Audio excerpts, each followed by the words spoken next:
Good morning, and welcome to Making Sense of It. This program is our gift to you from the Glasser Institute, and our mission is to facilitate a world where people make responsible choices and have good, healthy relationships. I am Mona Duncan, your moderator, and each week we have a certified member of the Glasser Institute to present something about the choice theory, reality therapy type of modality of teaching and training and living, and tell us how that they have used some of the concepts in their life and the amazing results that it has brought. And then you can begin to tap into that and learn more and have your life equally be amazing. So our guest today is Mary Loughram, and her topic is positions of influence. And do we not all want to have a position of influence over others? And so she asked the question, who do you want to be? So welcome everyone. Mary, welcome. Thank you. Thank you.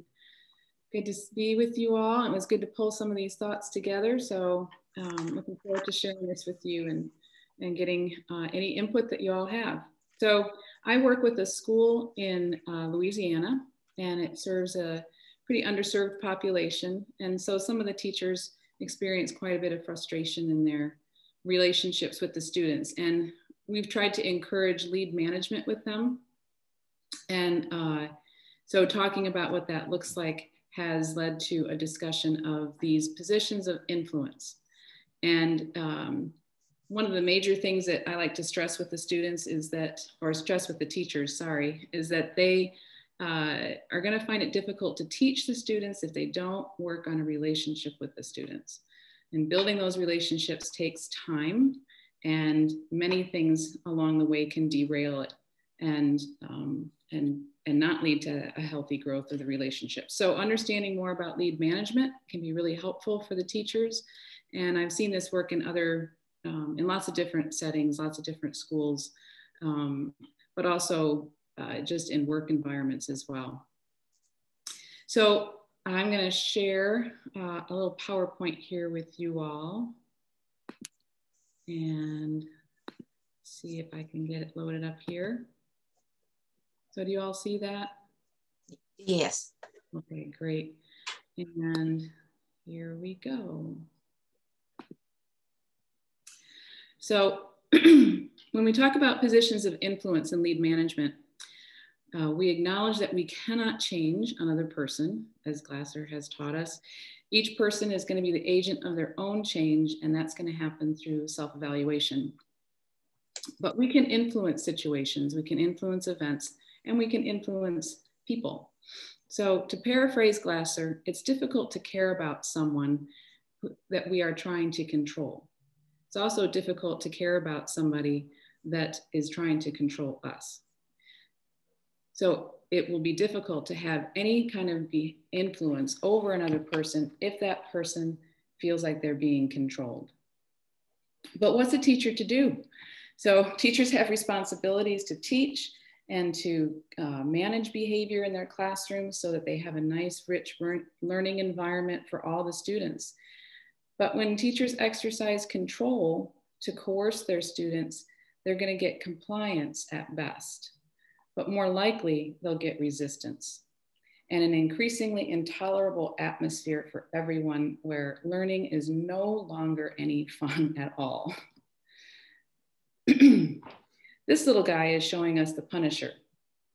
So you can tell, Nancy Herrick uses the example of, you can tell when you are operating from a position of the Punisher when your finger goes up and points at somebody else. It's the physical manifestation of blaming, one of those disconnecting habits. Now, I understand, I was a teacher for 35 years, and I know how disappointing it is when you plan a lesson and you think it's going to be fun, and you worked hard at it, and you were trying to keep the kids in mind as you were doing your planning, but then they don't respond the way that you expected them to, and the way that you hoped that they would. In fact, maybe they're disobeying all the rules that you had supposedly agreed to earlier in the year when you came up with your classroom rules in a classroom meeting. So you just realize, you just think to yourself, well, it can't be my fault. I did all the things that I was supposed to do. After all, how much blame can one person take on her own shoulders? So it's easy to externalize your frustration, and then you begin to deal out punishments. And maybe you'll get compliance for now, but you sacrifice the relationship. And I guarantee that the lesson that you had planned so hard to be fun is no longer fun. This one is an easy one to fall into because the students are usually in our quality world. We don't go into teaching to administer tests and make students follow rules. So we go into teaching because the students are in our quality world. We care about them and we want them to learn. But some of those quality world pictures may need some evaluation. Are those pictures of the students doing exactly what I tell them to at the time that I tell them to and in the manner that I tell them to? Because when they don't, I'm going to be frustrated. And those pictures really depend upon somebody else doing something in a way that I can't control. So if we find ourselves in this guilter position of influence, we may want to take a look at our quality world pictures of our students and see what's going on there and how we might want to change them or edit them. So I know it's hard to believe, but when your students don't fulfill your quality world picture that you have of them, it's not about you. It's not personal. It may feel deeply personal when they reject you and they reject your lesson or they reject your plans. It can feel very personal. But your students, just like you, are doing their best to meet their needs. So try to create some space between you meeting your needs and your students meeting theirs, because they may not look exactly the same. So how can we do that? Remember that your students' responses are just information. Look at it from their point of view and make space for understanding rather than irritation. Maybe there's something that you can learn here. There probably is. See it as an opportunity to learn more about them and try making excuses for them. For instance, maybe they're having a bad day. Maybe they're tired. Maybe they didn't have a good breakfast. Okay, so that's what I mean by making excuses for them. Maybe it is personal. Maybe they don't like you, or maybe they don't like your lesson. But there's at least a 50% chance that it's not. And in either case, taking your thoughts and your emotions captive will be such a great example to them of self-control. I was never very good at this one, the buddy, because it always felt inauthentic. And frankly, it is inauthentic. You are their teacher, you're not their buddy. A teacher teaches, and she does not do for her students what the student can do for himself or herself. Being a buddy when you're supposed to be a lead manager discourages independence. Once again, if we truly reflect on our motives, our reasons for choosing buddy behaviors will probably have more to do with me wanting to fulfill my need for love and belonging than it does with trying to reach my quality world picture of being the teacher that I want to be. A teacher who is kind and caring, for sure, that's part of my quality world picture of being a good teacher. But I also want my students to experience the freedom and power of their own success. I remember one time when I taught high school students mostly, and I had a junior, I can't remember if she was a junior or a senior, and I gave the students a writing assignment. And oftentimes when giving writing assignments, the students would be asking me, as they were working on it in class, they would be asking me for help. And I remember I had one student who at some point just stopped asking me for help. And I thought, oh, why isn't she asking me for help? I thought we were friends. I thought she liked me. I thought she liked the advice that I gave her. I thought I was helping her be successful. And then I realized after reading her essays from that point on that she just didn't need my help anymore. And that was great. And it had nothing to do with not liking me or not liking the advice that I gave her. And that's what we want for our students. The monitor. This is the position of influence that most disciplinary methods employ. When my son was in kindergarten, his first year, he was monitored constantly. And, you know, they used one of these charts where every 15 minutes he was given a happy face or a smiley face. And he was told that, you know, so just constant monitoring. And I saw a videotape, it's a long story, but I saw a videotape of the class because the teacher had to videotape it for another reason. And I noticed that anytime the teacher got anywhere close to my son, he would physically move over. So that's what monitoring can do to your relationship with your students. It drives them further away from you. It drives them to hide rather than to reveal themselves more fully to you. So the monitoring also takes up a lot of time. Your focus and your energy are going to be on monitoring rather than on teaching. You're there to teach. You're there to lead. Educare, the Latin word, means to lead out. So you're leading them out of ignorance or narrow understandings to broader understanding. And if you're monitoring all the time, you're not going to have time to teach them. Furthermore, monitoring damages the relationship, as I mentioned. Students don't want to be watched all the time. It communicates a lack of trust. That lack of trust says to them that you expect them to mess up.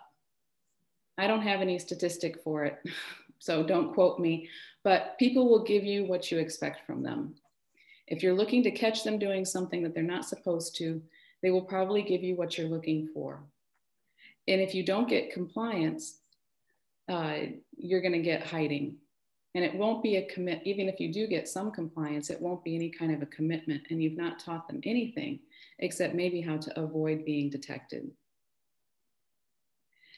To be honest, I never really liked this word to describe what I thought a teacher should be.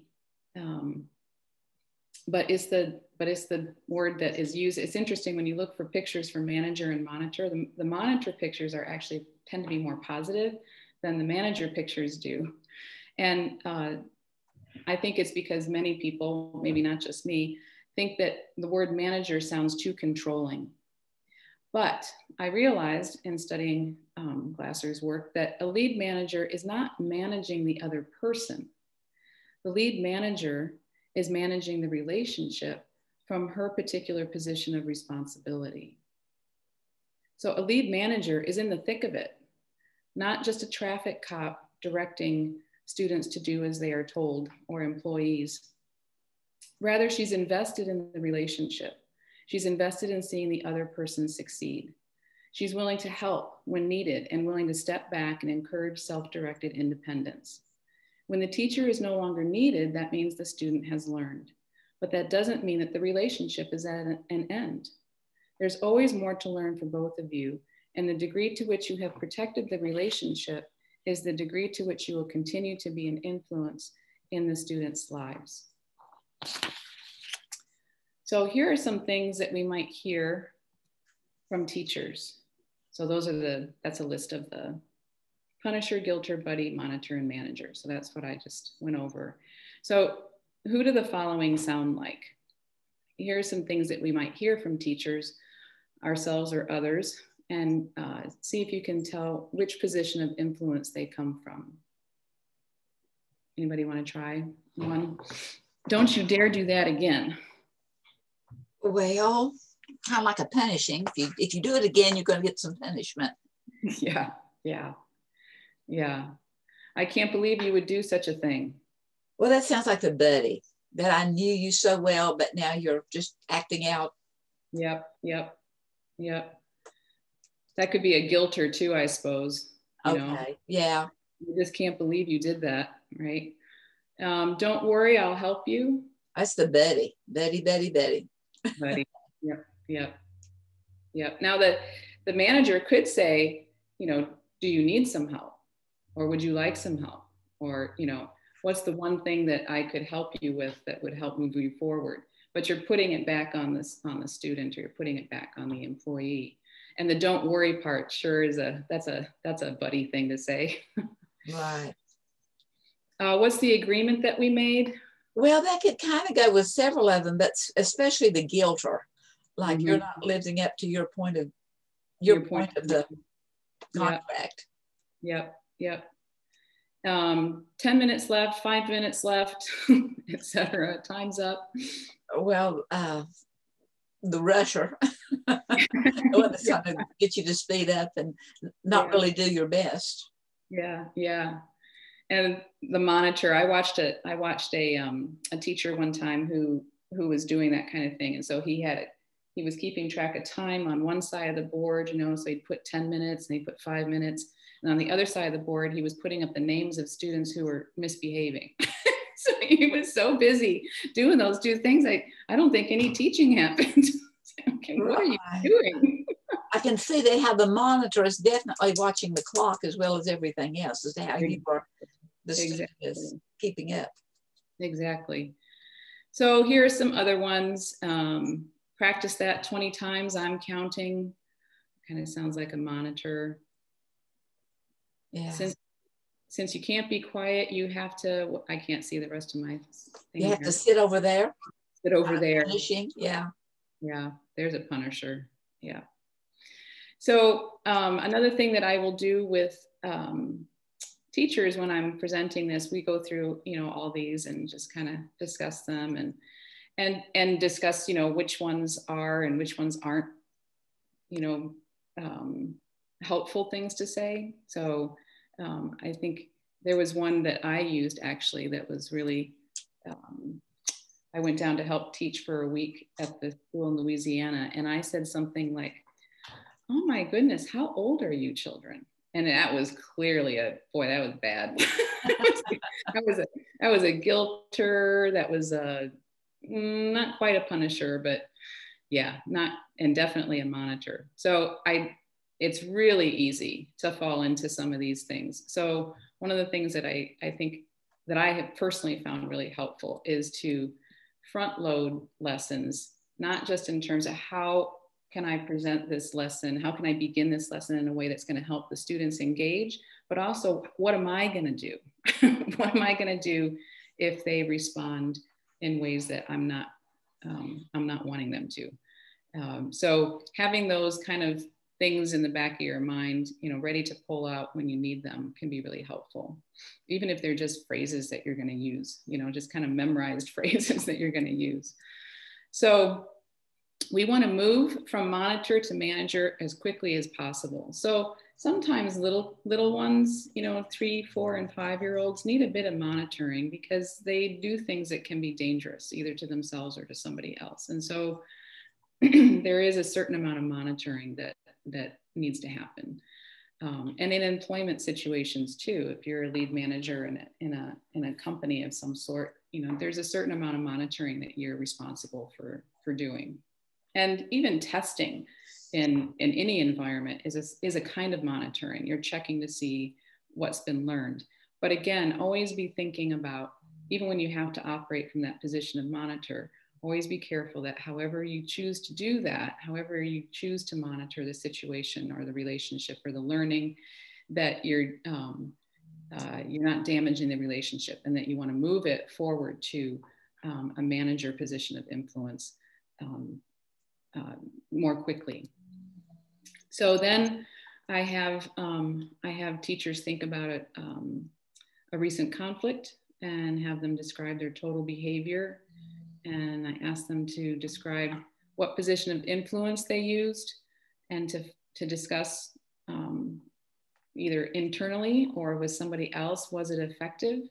And I find it really helpful to, especially in teaching situations, and if you have an employee who really wants to do well, really wants to do the right thing, I think it's really helpful to ask, could you have done worse? Because I think teachers, at least in my experience, teachers are pretty prone to beating themselves up for not having done something correctly, or, you know, having, fallen into punisher or guilter, and they can feel pretty bad about that. So sometimes it's helpful to say, well, could you have done worse? Right? And if you could have done worse, and most of us probably could, then that means that we could do better. And so it kind of gives you some energy for choosing something else. So then I asked them to think about what would it have looked like if they had used one of the other positions, both positively and negatively, right? So that they can see the difference.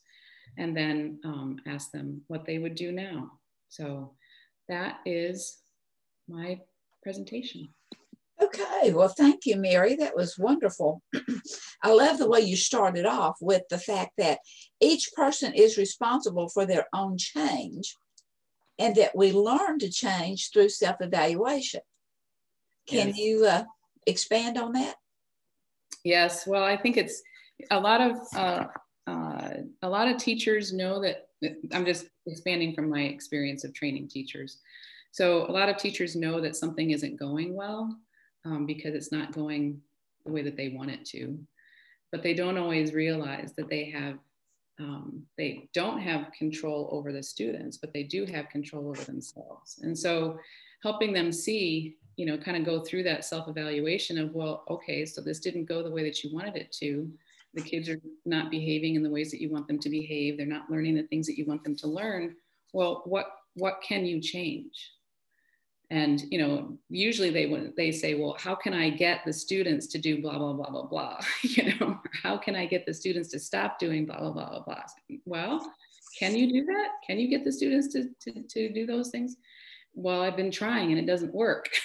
Okay, well, maybe that's telling you something. So once they can put the locus, locate the locus of control with themselves, it makes things so much more easy in terms of self-evaluation. Then they can start to look at, okay, well, what could I do differently? What am I doing that's not working? What am I doing that is working? Or what am I doing that's sort of working, but I could maybe tweak it to help it work better? So the self-evaluation here is going to be for the teacher to do rather than her evaluating the students, which is what we tend to want to do. Somebody else's fault. Yeah, wonderful. Well, in league management, there are 4 positions of influence.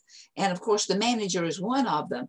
But there's also the teacher influence and the counselor influence, as well as the friend influence. And you have shown how that whenever we take those influences and use them to extreme, they become the punisher, the monitor, the guilter, those that do not work as effectively. That's right. That's right. So, and then the asking, could you have done worse? Very clever. Yeah. Yeah. I learned that from Nancy Herrick. So I like that a lot. It really helps. It helps me actually, because I think I'm a guilter with myself quite a bit. So if I can ask myself, well, could I have done worse? That helps me get out of that pit of being too self-critical, right? Glasser talks about how we, use the disconnecting habits on ourselves more than we probably do on anybody else. And so it helps me to be less critical and to be more helpfully evaluative of myself. Right. And it's kind of like that deer in the headlight that all of a sudden you just stop because that's all you can see. Well, I could have done worse. Yep, that's right. That's right. Yeah. Well, thank you, Mary, very, very much. And thank each of you that are here watching with us live and those of you that will be watching later. Every week is entertaining and insightful, and we invite you to be back again and again. In the meantime, I'm going to stop today's program, and those that are here, we can chat with one another. And